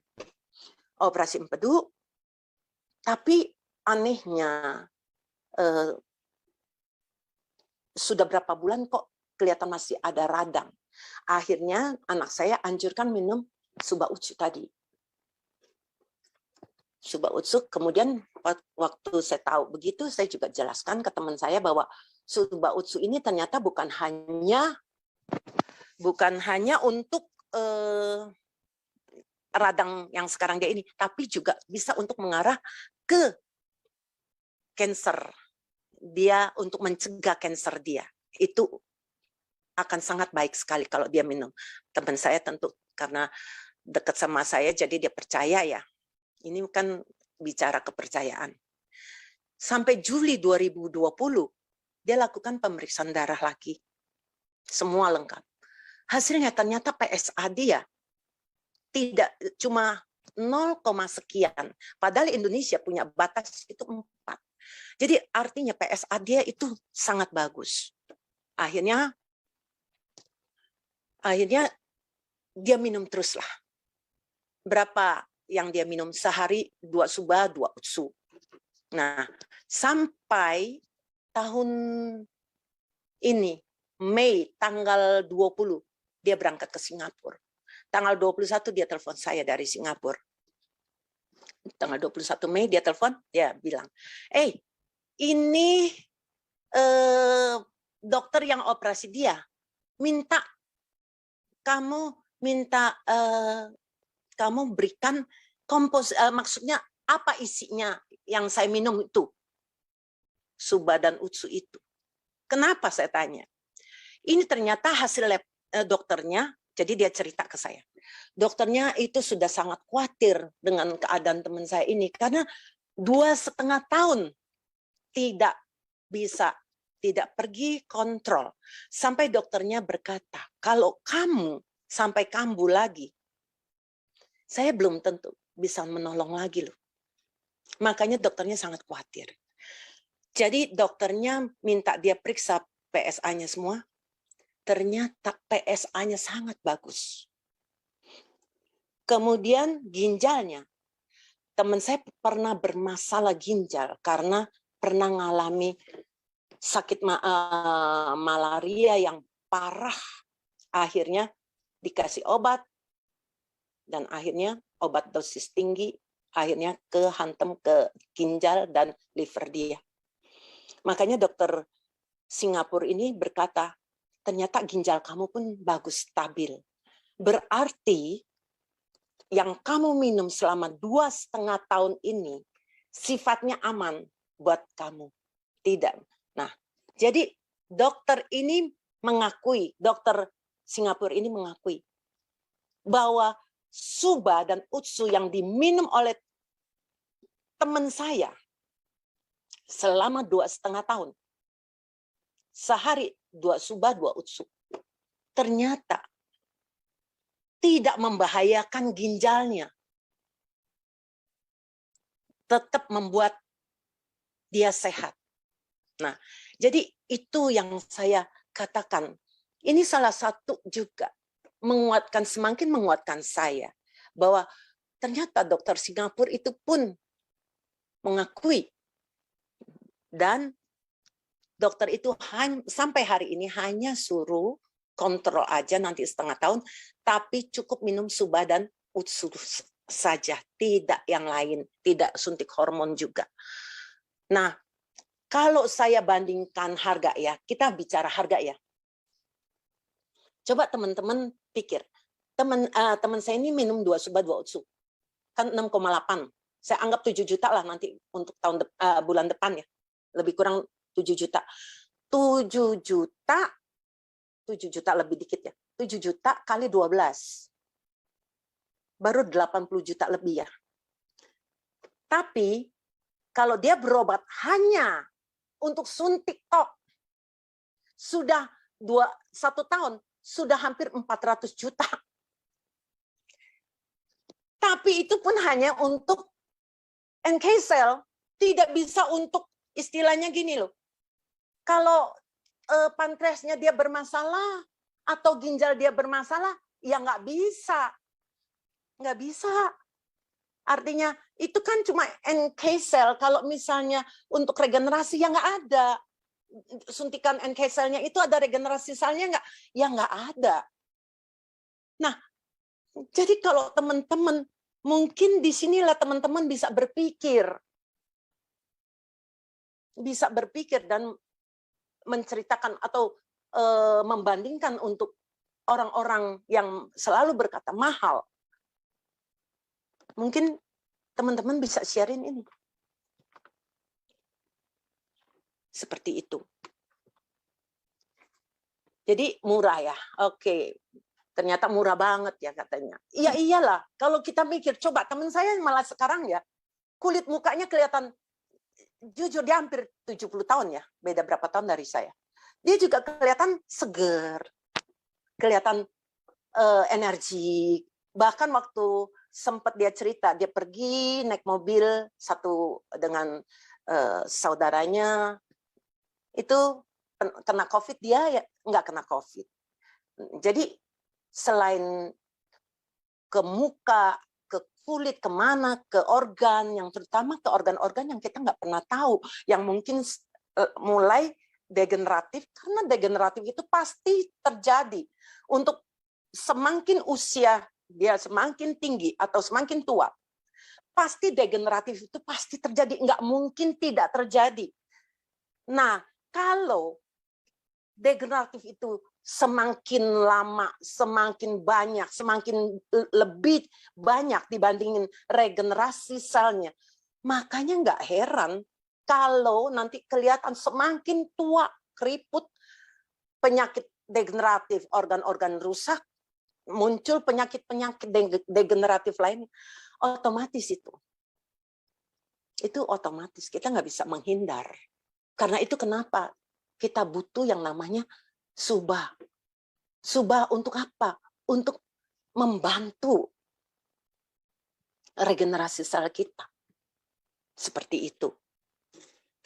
Oke, mungkin si Sherry mau bertanya, si Sherry? Iya, boleh. Dok, ini kita dengerin dengan seksama, benar-benar fokus ya. Jadi kita nggak boleh potong, soalnya mesti mengalir, benar kan, Dok? Ya, jadi suara saya cukup jelas ya. Tadi soalnya jelas. agak kecil. Jadi ini jelas. Ceritanya nih Dokter Yuliana sebenarnya udah diminta Pak Niko udah cukup lama untuk hadiri Home Talk hari ini. Jadi benar-benar luar biasa sharingnya ya hari ini. Dan awalnya itu dokter itu cuman mau Zoom kecil-kecilan aja ya Dok ya waktu itu ya. Iya, Jadi iya. dengan visi misi yang sangat humble, sangat mulia, rendah hati, dokter ini mau berbagi dengan kita semua. Alangkah baiknya kalau bisa dibagi ke lebih banyak orang lagi di luar sana. Jadi teman-teman mungkin yang putus harapan, ada yang teman keluarganya atau Anda sendiri yang putus harapan atau pasrah atau udah males ya coba ini itu. Mungkin kita hari ini udah dengar dokter bisa lebih terbuka mindsetnya. Jadi dokter Ya, ini kan sudah 12 tahun mengalami demensia pertama itu. Jadi iya. 12 dokter tahun yang itu lalu. Oke. Mm-mm. sekarang kan keadaan dokter itu udah jauh lebih baik. Dan Ya. hebatnya lagi, ini Mm. dokter kan udah rutin konsumsi 2 tahun ya, nggak ada skip Mhm. ya. Mhm. Jadi kan 2 tahun ini dan dokter Hampir 3 kemarin tahun baru loh ya. hampir 3 tahun ya. Iya, Heeh. dua Oh, satu dua oh ya 2 tahun lebih ya, 2 tahun lebih sorry. 2 tahun lebih. Iya, jadi 22 dokter kemarin tahun, hampir 3 tahun. baru sharing, bahkan Mhm. ingatan dokter itu lebih kuat lagi sekarang loh. Jadi menurut dokter ini kan sudah boleh dibilang sudah lolos ya, sudah makin ingatannya sudah semakin kuat dan sudah semakin baik kondisinya. Perlu nggak dokter dokter sendiri merasa konsumsi sop utsu ini perlu nggak diterusin? Bagi dokter itu gimana? Coba Gini, diceritain. oke. Jadi gini ya, kan banyak sekali ya orang yang berpikir gini, loh, saya udah makan ini loh, udah setahun loh, udah setahun lebih nih. Apa saya mesti minum terus, ya kan? Tentu, saya cuma tinggal nanya, sampai di mana kamu ingin kesehatan kamu? Kalau kamu tanya saya pribadi ya sis, share. Kalau saya otomatis, karena saya tahu fungsi Suba Utsu itu gimana. Selama saya mampu membeli, otomatis pasti saya akan beli. Kenapa? Semakin usia saya semakin lanjut, semakin tua, bukan artinya kesehatan saya semakin baik. Bukan loh. Proses degeneratif itu akan berjalan terus. Semakin besar, bahkan semakin besar. Karena kemampuan regenerasi sel saya itu yang semakin kecil. Makanya kenapa kita yang semakin tua, kita akan kelihatan semakin keriput, karena itu proses degeneratif itu lebih besar di kulitnya itu dibandingkan regenerasinya. Mau tidak mau, selama saya bisa beli, saya akan minum. Saya akan terus minum. Begitu, share. Dok, jadi kemarin itu kita kan udah pernah Zoom sebelumnya ya. Ada dengar cerita bahwa dokter awalnya memang coba produk ini pengen sembuhin atau lebih untuk gejala demensia awalnya kan. Tapi kemarin ada cerita tentang keluhan di dengkul ya dok ya. Oh ya, di dengkul. Ya, jadi boleh ceritain bahwa rupanya sop utsu ini bisa membantu yang lain juga. Nah itu kan saya bilang tadi. Kalau saya, ini mengenai dengkul ya, mungkin teman-teman sebagian belum ada yang istilahnya belum tahu tentang peristiwa cerita saya mengenai dengkul saya. Saya mengalami dengkul saya itu kalau naik tangga itu sakit. Sampai saya udah berapa tahun sebelum saya kenal AFC, saya sudah minum produk-produk yang sebelumnya itu sudah dikenalin saya untuk dengkul. Dan produk ini pun pasti dokter-dokter tahu lah. Karena banyak dokter yang istilahnya menyarankan untuk pasien yang punya masalah sakit sendi, dengkul, dikasih produk ini. Nah, itu juga saya sudah minum beberapa tahun. Tapi tidak ada efek yang saya rasakan membuat dengkul saya tidak sakit. Sampai akhirnya saya juga berusaha pakai yang lain-lain lagi deh ya. Nah, kemudian waktu saya minum SOP 100 waktu itu, saya minum. Saya nggak tahu berapa bulan, tapi rasanya sih cukup lama, 6 bulan.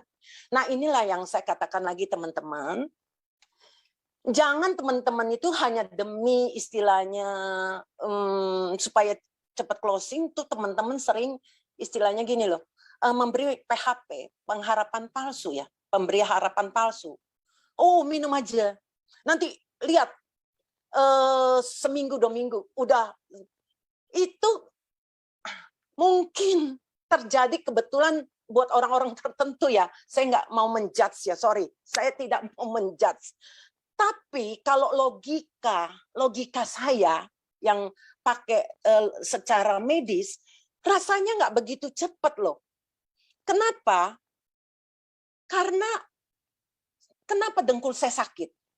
Terjadi gesekan antara tulang kaki saya. Itu karena bantalan atau meniskusnya itu sudah rusak atau sudah aus. Sehingga terjadi gesekan. Dengan gesekannya ini, itu yang menimbulkan rasa sakit pada saat bergerak. Jadi pada saat saya minum SOP, karena ada regenerasi selnya, dia perlahan-lahan memperbaiki meniskus saya itu. Memperbaiki. Sehingga tulang kedua, tulang sendi tulang saya, kepala sendinya itu tidak beradu. Makanya itu yang membuat rasa sakitnya hilang. Nah, saya itu dulu kebetulan sebelum saya kenal AFC, saya sempat berpikir saya ingin lakukan stem cell injection therapy untuk dengkul saya. Memang saya tahu itu bukan murah ya, itu puluhan juta juga waktu untuk dengkul, satu dengkul aja ya. Tapi untung saya bersyukur belum saya lakukan. Ternyata saya minum SOP sudah hilang. Nah, coba teman-teman pikir deh. Saya minum bukan hanya untuk demensia saya semakin membaik, dengkul saya semakin membaik. Coba, udah berapa keuntungan yang saya dapat. Itulah yang saya bilang. Tapi jangan, sorry ya, teman-teman itu jangan terlalu overclaim. Hati-hati. Karena jangan sampai kita ini boleh istilahnya semangat, tapi jangan sampai berlebihan sampai kita sembarangan ngomong. Wah, kanker kamu minum ini. Pasti sembuh. Dan apalagi stadiumnya udah 4. Dokter aja sudah angkat tangan. Itu hanya bisa kalau Anda sertai dengan doa jadi mujizat. Jadi sembuh. Kankernya hilang.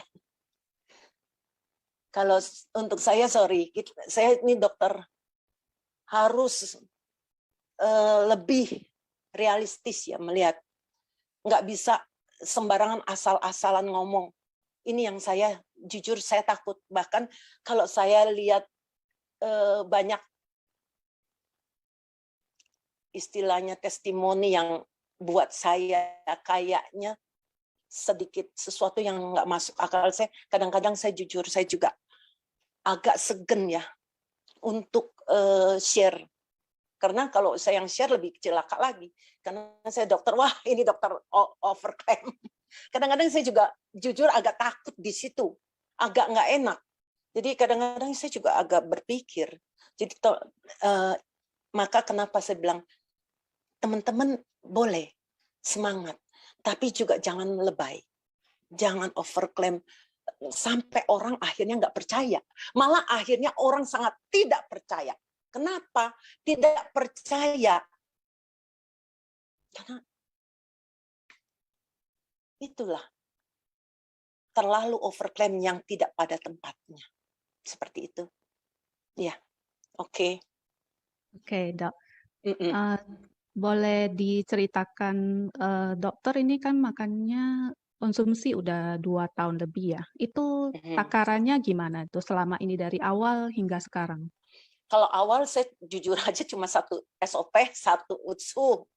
Belakangan aja karena apa? Karena Suba itu mengandung fruit flow. Nah, saya perlu fruit flow, kenapa? Karena saya hipertensi. Saya perlu fruit flow karena sarden peptide. Fruit flow untuk mencegah penggumpalan, sarden peptide-nya itu yang untuk. Jadi Suba itu bisa punya paten selain membantu, walaupun sifat dia seperti aspirin, tapi teman-teman ingat ya, dia itu tidak sekuat aspirin. Jadi jangan seperti misalnya saya waktu awal itu kelihatan hiperagregasi trombosit. Jadi saya nggak bisa misalnya, oh ini Suba ya, misalnya saya baru mau minumnya. Oh Suba bisa istilahnya mencegah darah kental. Oke, kalau gitu setiap hari saya minum 1 Suba, saya continue minum. Hati-hati ya. Kalau dia tidak cukup, karena saya lihat yang diterangkan Profesor Asim, sejak kita menelan Suba itu, fruit flow ya, di sini Profesor Asim katakan fruit flow ya, itu 3 jam itu kelihatan efek antiplateletnya.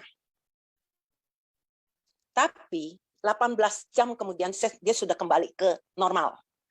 Nah, teman-teman harus ingat, jadi dia ada waktu hanya durasinya berapa jam, sekian jam, itu teman-teman jangan anggap ini bisa menjamin Anda tidak darahnya jadi nggak kental.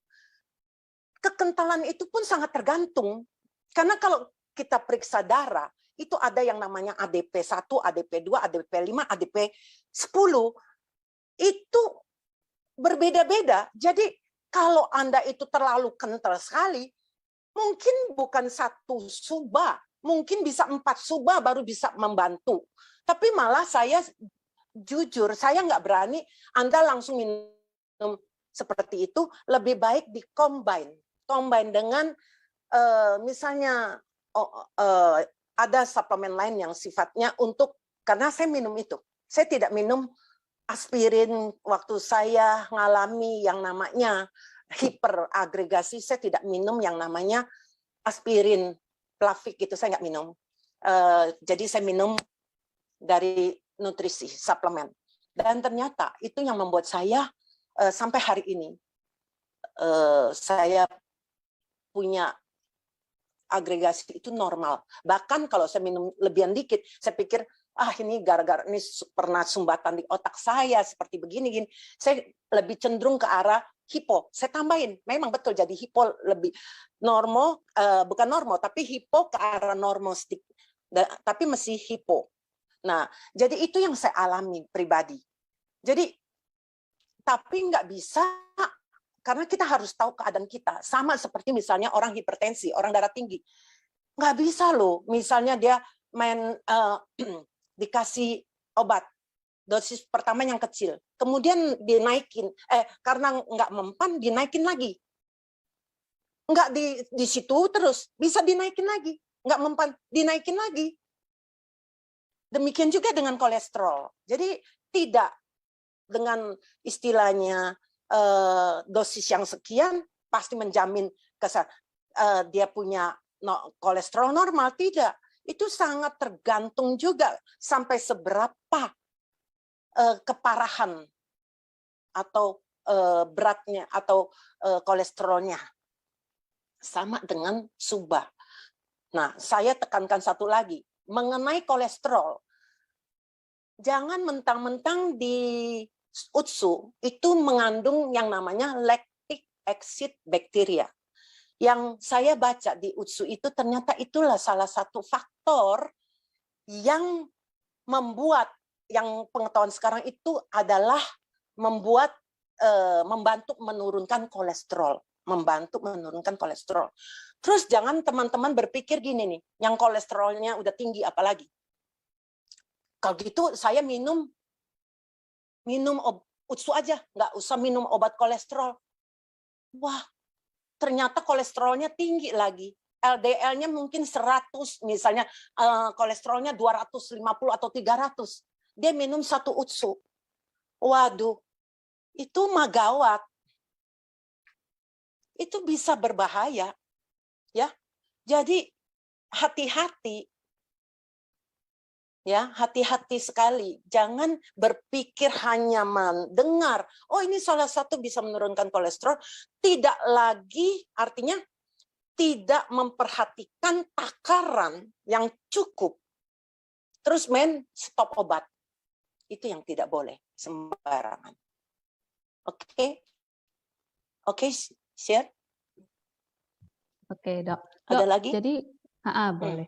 Ada itu kalau beda orang demensia, gejala demensia dengan orang yang contohnya nggak perhatian. Ada kan dikirain ini gampang lupa, gampang nggak perhatian, itu, oh saya kena gejala demensia. Itu apa bedanya, Dok? Bisa Enggak. lebih detail? Jadi sebenarnya gini, sebetulnya ada orang yang acuh, nggak ada perhatian. Dia bukan demensia. Contohnya paling gampangnya, anak saya persis sebelum pandemi di bulan Maret, pertengahan Maret itu saya mulai tutup praktek.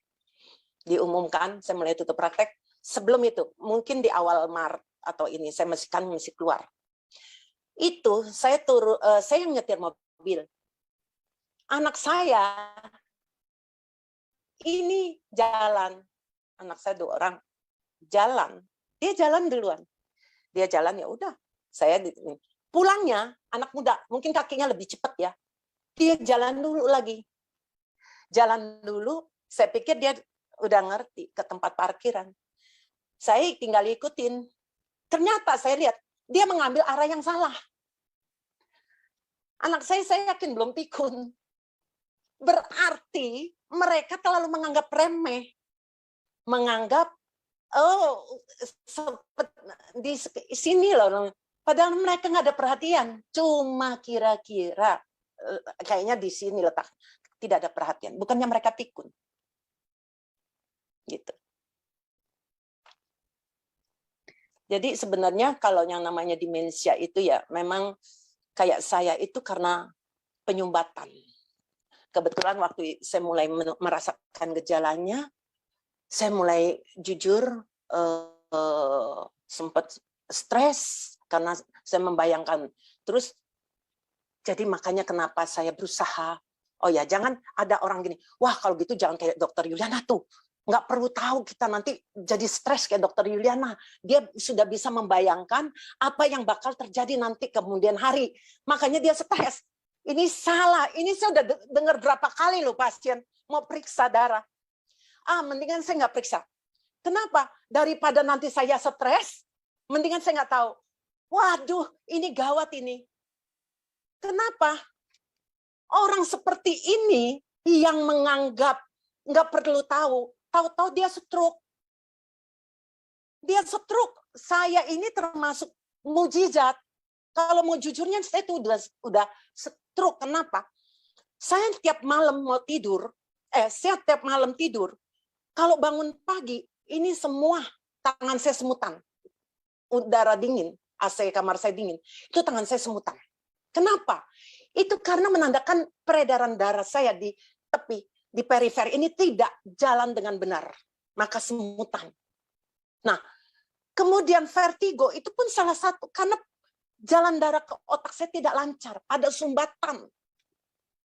Itu tanda-tanda yang bisa mengarah ke stroke. Tapi sekarang saya bersyukur, saya tidur dingin-dingin juga nggak apa-apa. Malah saya di ujung sini saya jarang pakai apa. Dulu saya pakai sampai minta tolong beliin sarung tangan. Sarung tangan padahal mestinya sarung tangan kulit ya. Tapi saya yang orang kayak buat naik motor. Tapi saya nggak biasa ya. Jadi saya sampai cari apa sarung tangan pengantin. Saya pakai itu supaya jangan terlalu dingin, supaya nggak semutan kalau bangun.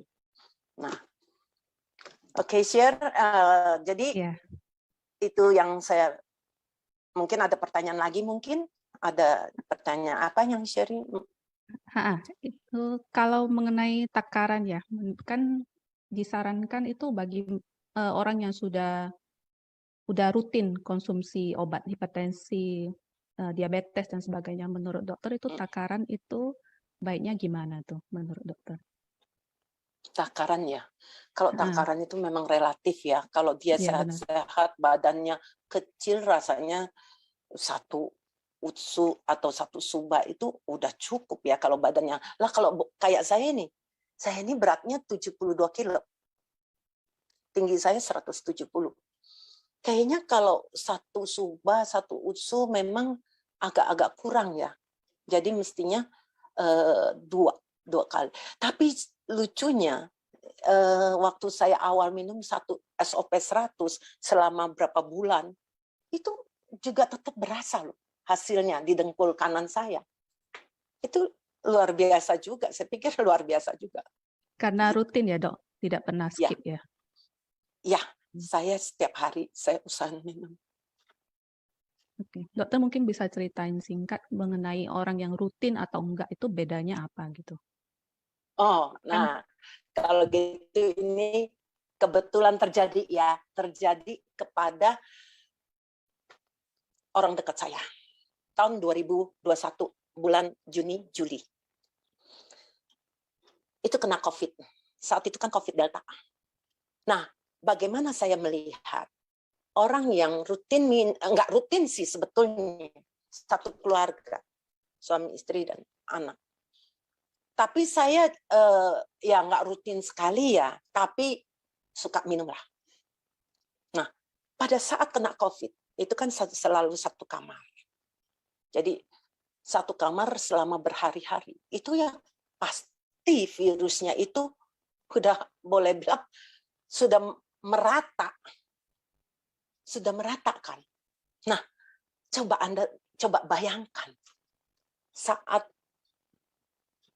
yang tidak minum. Itu sampai mengalami saturasi oksigennya sudah di bawah 90. Sudah sesek dan akhirnya harus dirawat di rumah sakit. Bayangkan, itu rumah sakit sedang penuh-penuhnya. Tidak ada yang gratis. Mau tidak mau harus masuk rumah sakit. Berbayar. Dan bukannya murah. Ratusan juta habis. Karena paru-parunya waktu di rongsen itu hampir banyak sekali, hampir putih semua. Walaupun hanya karena orangnya masih sadar. Saya bilang, hantam tetap. Memang saat itu saya cuma bisa sambil doa, saya berharap untuk suba utsunya terus dihantam. Yaitu suba, saya kasih memang melebihi dari kantor. Karena badannya besar. Beratnya lebih dari 100 kilo. Mau tidak mau saya harus suruh lebih. Nah, di sini saya lihat perbedaannya. Istri dan anak. Anaknya begitu cepat. Padahal anaknya sampai anosmia juga ngalami. Tapi saya lihat bagaimana perbedaan. Orang yang minum walaupun mungkin nggak setiap hari. Itu lebih mempunyai daya tahan tubuh dibandingkan yang tidak. Bayangkan cuma kena COVID ratusan juta biayanya untuk masuk rumah sakit. Coba kalau jadiin suba utsu bisa berapa tahun ya minumnya? Nah di sini saya pada saat keluar dari rumah sakit tetap saya pesankan jangan lupa suba hantam lebih banyak terus berapa bulan. Dan ternyata baru beberapa bulan yang lalu di rongsen paru-parunya itu bersih. Yang saya khawatirkan adalah terjadinya long COVID. Saya khawatirkan saat itu terjadinya long COVID, tapi saya bersyukur kalau ternyata tidak terjadi. Makanya kenapa saya lebih, karena saya tahu kerusakan paru-parunya yang udah demikian parah. Dia perlu regenerasi sel yang kuat. Ternyata hasilnya memang baik. Itu. Misyar. Oke. Itu Dok, perbedaannya. Ya. ya. Dok, kan tadi mungkin sudah diceritain selain demensia banyak banget keluhan dokter yang sudah boleh dibilang terobati ya gitu. Boleh diceritain kembali apa aja itu kembali. Jadi kita bisa mengingat dokter. Maksudnya nih, Apa aja Misyar. selain demensia? Ada gejala apa lagi? Jadi kita pembuluh bisa darah dengerin. pembuluh Ya. darah saya. Nah ini sekarang saya kan pakai tensimeter digital. Sekarang alat tensi saya bukan 1. Tahu nggak ada berapa? 3. Saya tensi. Nggak, karena saya pakai tangan panjang jadi nggak bisa kasih lihat ya. Hampir setiap hari saya tensi. Nggak ada garis merah-merahnya. Itu pembuluh darah itu pun sangat penting loh. Karena apa? Kalau dia terjadi arteriosklerosis, terjadi pengerasan, itu pecah di otak, terjadi lagi stroke hemorrhagic. Nah, karena itu jangan main-main. Saya cuma bersyukur ya, pembuluh darah saya sekarang jauh lebih kuat, jadi pada saat saya tensi berkali-kali tidak sampai muncul pecah-pecahnya, itu udah enggak. Kemudian GERD saya juga sudah lebih jauh membaik. Dulu setiap saya makan, asam lambung saya bisa naik sampai ke hidung. Pernah sampai, aduh. Nah, seperti itu. Saya bersyukur berapa tahun. Sekarang ini nggak sampai seperti itu. Nggak. Sangat jarang, tapi juga nggak keluar asam yang mengerikan seperti itu. Nggak. Oke? Oke. Dok, vertigo kan tadi udah sempat saya bilang juga kan, vertigo ya, juga vertigo. boleh Ini hari ini saya baru dengar ya kalau orang vertigo itu kira-kira itu gejalanya mungkin aja pembuluh darah itu nggak lancar ya, itu sesuatu, jadi mesti dicek tuh benar-benar ya. Vertigo banyak, penyebabnya banyak. Jadi salah satu kelainan keseimbangan juga. Saya punya, justru kalau saya masih kecil itu kelainan keseimbangan. Jadi waktu saya vertigo, saya nggak memperhatikan, saya nggak berpikir itu adanya sumbatan. Justru setelah mulai saya baru mengeh, oh ini ternyata vertigo saya. Karena setelah saya peredaran darah saya lancar, semua membaik, vertigo saya hilang. Nah, jadi saya di situ mengerti bahwa saya itu bukan karena kelainan keseimbangan saya yang kambuh, tapi adanya sumbatan. Dan sumbatan di otak saya itu semakin membaik, itu yang membuat memori saya mulai membaik. Oke. Dok, kita kan mendengar itu cerita semua orang sakit ya, banyak yang dengan keluhan. Jadi itu orang sakit udah pasti harus konsumsi. Jadi menurut dokter kita yang sehat-sehat gitu, kenapa harus konsumsi sop utsu ini? Oke. Kenapa kita mesti konsumsi? Terutama kalau yang sudah istilahnya sudah mulai di atas 40 ya. Karena setiap hari miliaran sel kita itu mati. Nah, miliaran sel mati kalau tidak diganti secara perlahan-lahan, semakin banyak yang mati dan tidak diganti. Suatu saat kematian sel yang sedemikian banyak dari organ itu, itulah yang akan menimbulkan penyakit degeneratif. Penyakit yang terjadi karena memang kerusakan dari sel kita. Apakah kita mau tunggu sampai sel kita rusak? Nah, banyak yang berkata gini, Allah Dok, saya tuh minum ya subah sebulan 2 bulan, nggak merasakan apa-apa tuh. Banyak nggak? Pernah nggak dengar gitu? Saya nggak merasakan apa-apa, nggak ada rasa apa. Saya sampai kadang-kadang saya jadi tertawa juga ya. Memang kamu mau ngerasain apa? Sekarang begini, waktu misalnya Anda itu misalnya ada yang kena sakit ginjal. Pada saat pertama itu enggak mungkin dalam 1 hari ginjalnya langsung rusak, langsung harus cuci darah, enggak mungkin. Pasti itu sudah berbulan-bulan bahkan bertahun-tahun. Nah, pada saat terjadi kerusakan sel itu, dia bisa merasakan enggak? Dia enggak merasakan. Banyak yang tidak merasakan. Dia tidak merasakan, dia tidak tahu terjadinya kerusakan. Demikian juga pada saat terjadinya regenerasi sel, perbaikan sel, itu tidak, selnya bicara, ini aku lagi perbaikin loh selnya. Yang enggak seperti itu, cuma terjadi perbaikan. Nah, otak saya waktu mengalami istilahnya perbaikan, saya nggak merasakan otak saya bicara.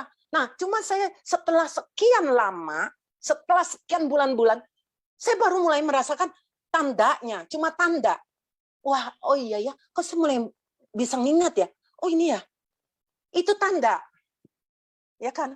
Tapi bukan, saya tidak tahu waktu dia mulai mengalami kesembuhan sel-sel otak saya yang membaik, sel syaraf otak saya yang membaik. Saya nggak tahu dia kapan bekerjanya. Saya tidak merasakan dia bekerjanya. Saya tidak tahu. Nah, seperti itu. Banyak yang baru minum 1-2 bulan sudah berkata, kayak saya nggak merasakan apa-apa tuh. Seperti itu. Banyak yang seperti itu. Padahal dia kerusakan ginjal, kerusakan organnya pun dia nggak tahu. Tahu-taunya sudah parah. Istilahnya sudah parah. Jadi segala sesuatu tuh kerusakan bertahap itu dia juga nggak pernah merasakan. Oke? Seperti itu. Oke, Dok. Hari ini cukup panjang ya Zoom-nya. Biasanya Zoom Pak Niko nggak gitu panjang sih. Tapi hari ini benar-benar kita belajar banyak banget. 2 jam ya. Oke. Iya, ya nggak terasa. Mungkin ada satu yang ingin saya lagi sampaikan biar teman-teman bisa ingat ya. Kalau dibilang mahal nih, soal mahal nih. Waduh, Suba Utsu mahal sih begitu gini-gini. Sekarang teman-teman coba ajak berpikir ya, berpikir secara realistis ya. Kalau saya bilang gini loh, kalau kamu minum rutin, ini memang kita nggak bisa maksain orang yang nggak mampu beli, terus kita maksain dia ya nggak mungkin juga ya. Tapi kalau orang itu dia mampu beli, tapi pelit, ya maaf aja. Karena ada yang saya lihat seperti itu. Sudah kena COVID, baru umur 40-an, untuk beli Suba Utsu aja begitu sayang, akhirnya meninggal. Itu kan lebih istilahnya ya ampun. Gini. Nah, coba teman-teman bicara seperti gini. Kalau Anda mampu, kecuali nggak mampu, saya juga nggak bisa bilangnya. Kalau Anda mampu, Anda punya uang banyak, apa salahnya Anda invest di kesehatan? Dalam arti begini loh, mungkin cuma minum 1 Suba, 1 Utsu misalnya. Saya bilang, itu kalau Anda rutin minum, itu bisa memperpanjang usia Anda loh. Loh, kok dokter bisa ngomong begitu sih? Emang dokter Tuhan yang tahu. Saya lagi bicara bukan masalah ini ya, maaf ya. Saya bukan bicara masalah nasib. Karena kalau takdir itu di tangan Tuhan. Saya lagi bicara dari segi medis. Begini, kalau Anda ini makan Suba Utsu secara teratur, kemudian organ-organ Anda menjadi sehat, tidak jadi kena sakit, misalnya nggak jadi pankreas Anda tidak jadi rusak, ginjal Anda tidak jadi rusak. Kalau Anda berpikir secara realistis, orang yang ginjalnya rusak, pankreasnya rusak, jantungnya rusak, apakah bisa umurnya lebih panjang dibandingin kalau dia sehat? Ya nggak mungkin kan? Pasti orang yang sehat itu yang umurnya lebih panjang. Saya ngomong apa adanya loh. Benar nggak, share? Jadi kalau dia sehat, pasti dia lebih panjang. Kecuali mendadak dia ditabrak mobil, mati. Itu saya nggak bisa ngomong. Tapi kalau dari segi medis, dibandingin kalau dia kena kencing manis berat, kena sakit jantung, kena sakit ginjal parah, ya pasti umurnya nggak mungkin sepanjang kalau dia sehat. Itu maksud saya. Padahal orang sampai berani mengeluarkan, misalnya kalau kena kanker, berapa M, asal bisa sembuh. Dia berani keluarin. Ya kan? Berapa M dia berani keluarin. Tapi ini untuk invest kesehatan kita. Untuk beli tas yang mahal, mereka berani. Ratusan juta berani. Tapi untuk invest kesehatan belum tentu. Ada yang belum tentu berani. Wah itu sih, saya bilang itu, sorry ya, rugi buat diri dia. Itu. Belum lagi yang namanya anti-aging. Kalau kita lihat Utsu.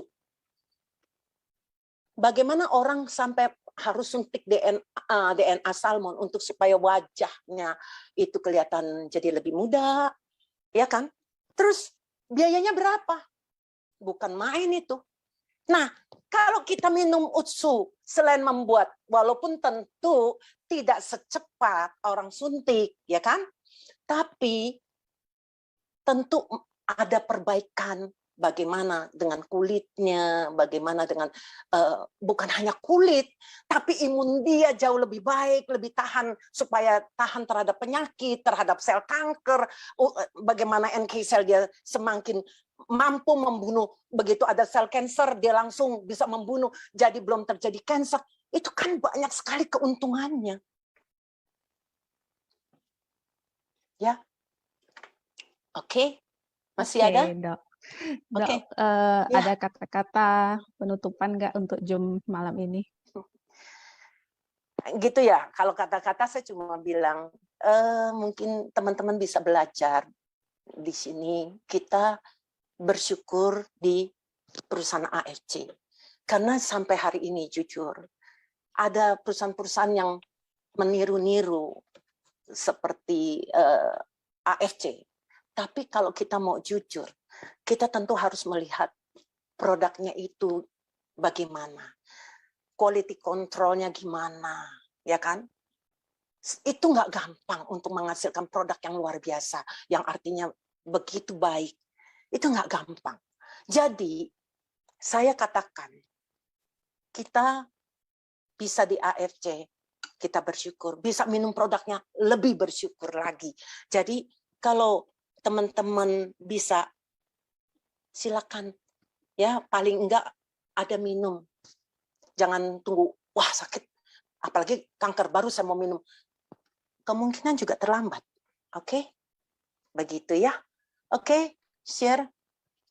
Oke, dokter, hari ini kita belajar banyak ya. Pun kita belajar itu cara-cara jawabin pertanyaan calon member juga, sebenarnya banyak banget di sini. Dan kita lebih belajar produk, lebih mengenal produk lebih dalam. Jadi hari ini luar biasa sekali sharing dokter kita. Jadi nggak ada overclaim, nggak ada yang ditambah-tambahin, nggak ada yang dikurangi. Benar-benar asli yang beliau alami sendiri. Jadi nggak ada overclaim di sini. Terus di sini kita maksudnya hari ini kalau bisa tuh seperti memberi harapan ya. Maksudnya bagi orang-orang sakit itu uang seberapa banyak pun di depan mata itu nggak ada gunanya. Terus terang itu benar. Iya, jadi mungkin ini setelah mendengar kita ada teman-teman atau keluarga atau mungkin Anda sendiri yang merasa pasrah atau udah males mencoba atau udah intinya udah putus asa ya. Mungkin ini perlu dicoba. Suba Utsu ini kan organik. Jadi kalau dicoba pun nggak ada efeknya, nggak seperti obat kimia lah. Kalau jangka panjang itu merusak organ-organ tubuh. Jadi kalau kita bisa mencoba dan rupanya sembuh atau baikan, nah itu kenapa enggak kita coba. Dan teman-teman jangan lupa untuk rutin konsumsi ya, seperti yang dokter bilang tadi. Segalanya tuh boleh hemat ya dok ya. Kesehatan tuh nggak boleh ya, paling nggak beli tas, nggak boleh nggak beli baju banyak-banyak, itu nggak apa-apa toh. Ya, yang penting kesehatan tuh paling penting. Jadi terima kasih sharing hari ini, sangat-sangat berkesan ya dok ya. Oh ya dokter, ini mungkin ada yang mau nanya-nanya lagi yang tapi dokter tadi ada kasih tahu saya kalau misalnya ada yang mau ditanyain boleh hubungi Instagram saya atau mungkin yang berhubungan dengan saya ya. Tapi kalau untuk yang umum, saya harus ngomong terus terang, saya bukan dokter umum, saya hanya dokter gigi yang kebetulan saya ini suka membaca. Jadi walaupun bukan bidang saya suka membaca. Apalagi kalau sekarang ini saya tertarik kepada Suba Utsu seperti ini. Jadi saya tertarik untuk lebih, kalau punya pengetahuan yang lebih, saya baca gitu ya. Tapi untuk penyakit-penyakit ini, saya belum tentu bisa menjawab loh ya. Jadi oke aja tapi kalau saya nggak bisa menjawab, mohon maaf. Karena saya jangan sampai memberi harapan palsu juga ya buat yang lainnya ya. Harapan palsu. Ya, oke. Iya, Ya, dokter. oke. Mungkin nanti di lain kesempatan kita bisa Zoom bareng lagi Baik, kan.